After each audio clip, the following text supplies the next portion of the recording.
Hello, and welcome everyone to another episode of Hear and Do the Right Thing on BBC TV. I'm your host, Brother Sam. Let me remind you that our mission is to educate and share relevant information with the general public and in our communities where we live and do business. We highlight the truth and the positive attributes of people and topics, where it comes from around the corner or around the world. So, surround yourself with good people. Show love, knowledge, and respect for each other. It will definitely make a big difference. Today, my topic is what is the origin of black people? Where did we come from? This may seem like a ridiculous question, but I'm serious about it. This might be a strange topic in 2022, but let's look at the reality of life in America and how black people are portrayed, are perceived in our society. Now, when we look at how history is taught in our schools in America, it makes sense to ask this question: what is the origin of black people? Generally, black history in America is seen as a separate topic from American history, sometimes even separate from the world history in our schools.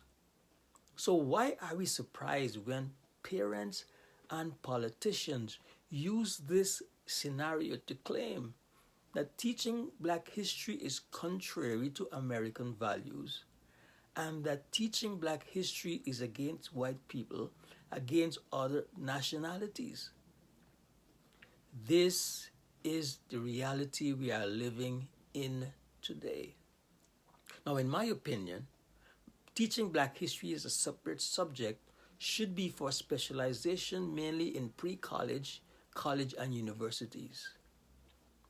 Because when history is first introduced to children, it must include the histories of all people in that nation as one comprehensive subject. Let me repeat that. When history is first introduced to children in schools, it must include the histories of all people, all nationalities, all ethnicities in that nation as one comprehensive subject. And that history must be grounded in truth. The good history, the bad history, and the ugly history. Why am I saying this? Because we all live in one nation, one country. So it's simple logic. If black history is separate, then the question becomes, is the origin of black people different? Think about that. All the questions arise because of this thinking. Are black people real Americans? What about the original Americans? What about the so-called Native Americans? See, all these go to a question of origins. And for me, this goes directly to the question of authority and truth about real history and real origins. I believe that some of the events in American history have been mislabeled primarily as just black history. For example, the civil rights movement is not just black history, it's American history. Jim Crow is American history. Chattel slavery is American history. Reconstruction is American history. The Black Panther movement is American history. The anti-abolition movement is American history. Black Lives Matter is not black history, it's American history. Why? Because all these events occurred in America, past and present. Remember, I'm dealing with the origins of black people. So what is the origin of black people? You see, black history is the same as human history. Glory to God. The origins of black people is connected to and is a part of human history. The origin of black people is a part of human origin. And education, especially history, is central to any people who need to understand, to know their origin. Now, a look at world history is relevant to understand this subject and understand where we are today. It's well known that the first global world power was in Africa, and that world power, was Egypt. Look, their domination lasted about 2,500 years, and they were Africans. Other world powers followed Egypt, and they were Assyria or Mesopotamia, Babylon, the Medo-Persian Empire, the Greek Empire, and Roman Empire. But Egypt remains the longest ruling world power in human history, and they were Africans. They did not look like the people that we see there today. They were Africans because Europe did not mix a lot with those people then. Now, Greece was the first European power in the history of humanity. Note that, the first European world power. In 323 BC, the great military leader Alexander the Great achieved an important victory over the Medo-Persian Empire. This event, let me say this, marked the first time a European power gained world dominance in human history. The next power after Greek Empire was Roman Empire. So you see, both Greek and Roman Empire cultures, they copied from Egypt. They learned and coveted many achievements of Egyptian African people, some without acknowledgement. Some even tried to make Egypt a non-African nation, while others Europeanized Egyptian achievements and called Egyptian achievements European achievements. Now you know the theorem, Pythagoras' theorem, a squared plus b squared equals c squared. That is not Pythagoras' theorem. That's the Egyptian theorem. To coin a phrase, stolen legacy, a book by George James, outlined and defined and showed that they copied that mathematical fact. Now, Western culture, include America, is based on Greek and Roman philosophy. These two cultures took a lot from Egyptian African culture, much without acknowledgement. Unfortunately, it took until African or Black history studies begin to make its way into our schools and institutions that the truth of the origin and contribution of Black people became known to common society. You see, Black history studies had to correct much of the false and incomplete notions of the origin and history of Black people in America, Africa, and the world. You see, this miseducation caused many to conclude that Black people made little or no contribution to the world, and thus their origins were suspect. Although Greek and Roman empires copied a lot of things from Egypt. But thanks be to God that many historians have debunked these negative concepts of Black people, about their origin, and about their history. So what about the origin of Black people? Let me say this. Black people have the same origin and roots as every other human being on this planet. According to the scriptures, all humans came from Adam and Eve according to the Bible. This is clearly outlined in the scriptures. Human did not come from apes or monkeys as taught in our Western schools and universities. This is a falsehood perpetuated by so-called scientists and people of reason who make a lot of assumptions about the past. Now I know there are those who are against the Bible, against the scriptures. They call the Bible outdated fables, yet they accept the Big Bang Theory, which claims that the earth was created from nothing. How could something be created from nothing? all that human beings came from apes. Incredible, but that's another topic. Creation versus evolution. So, all humans came from Adam and Eve according to the scriptures. To be even more definitive, we all came from the three sons of Noah, who lived about 1,000 years after Adam. And we can find this by looking at the book of Genesis chapter 10. Hear what verse 1 says.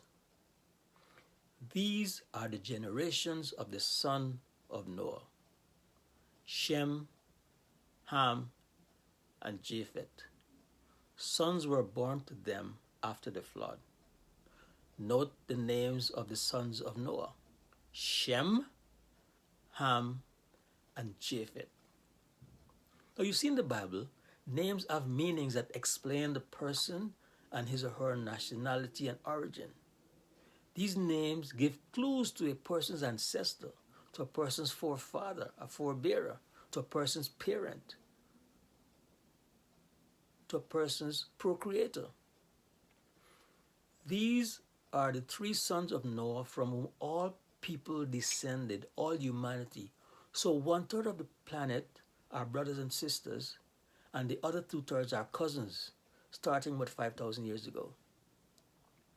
A study of the names of the descendants of these three sons guides us to their origin and the origin of all humanity. This study reveals that Middle Eastern and Asian peoples came from Shem. That's one of the sons. African black people came from Ham, and Caucasian white people came from Japheth. To follow the origin of black people, we go to Genesis 10, verse 6. Genesis 10, verse 6, which says, the sons of Ham were Cush, Mizraim, Put, and Canaan. Let me repeat that. Sons of Ham were Cush, Mizraim, Put, and that Put is spelled P-H-U-T, and Canaan. The sons of Ham, remember the names, Cush, Mizraim, Put, Canaan. Now the meaning of these names is very revealing. All you have to find these words, look up any good Bible dictionary or concordance, which define the root of these words. This discipline is called etymology, the study of the root and source meaning of words. Let's look at the first son, Cush. Cush means Ethiopia. And Cush is the progenitor of Ethiopia, the African nation. Cush means Ethiopia. According to the Strong's Bible Dictionary, Cush means black. So you can say one of the sons of Ham were black. Strong's Dictionary continues to say that Cush is the son of Ham and the grandson of Noah and the progenitor of the southernmost peoples located in Africa. Friends, this is Bible. We are presenting what the scripture says about the origin of black people. So everywhere you see Cush or Cushite in the Bible, we are talking about people who came from Cush, the son of Ham, the grandson of Noah. Next, Mizraim, the next son of Ham. Mizraim, friends, means Egypt, another African people, another African nation. The Bible Dictionary says Egypt is the land of the Copts, the root word of Coptic. The definition continues: a country that is in the northeastern section of Africa, adjacent to Palestine, and through which the Nile flows. Remember, this is at the beginning of the Egyptian dynasties, when Europeans did not really mix with Africa at that time. Look at the next son of Ham, Put. Put means Libya, a nation and people of northern Africa. Libyans, as Northwest Africa. The next son is Canaan.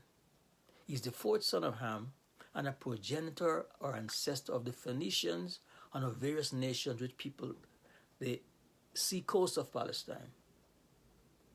So quietly, clearly, according to the scriptures, according to the Bible, black people have their origin in the Bible like every other people. Now, the Bible identifies also many leaders and prominent persons who were black and descendants of Ham through one of those four sons. For example, Joshua, the leader of the Israelites after the death of Moses, had black blood in him. Specifically, remember Joseph, Jacob's 11th son, who became prime minister of Egypt? He was in second command to the Pharaoh. You can find this in Genesis chapter 41. Joseph, from the line of Shem, Jew, married a black woman, Asenath, and they had two sons, Manasseh and Ephraim.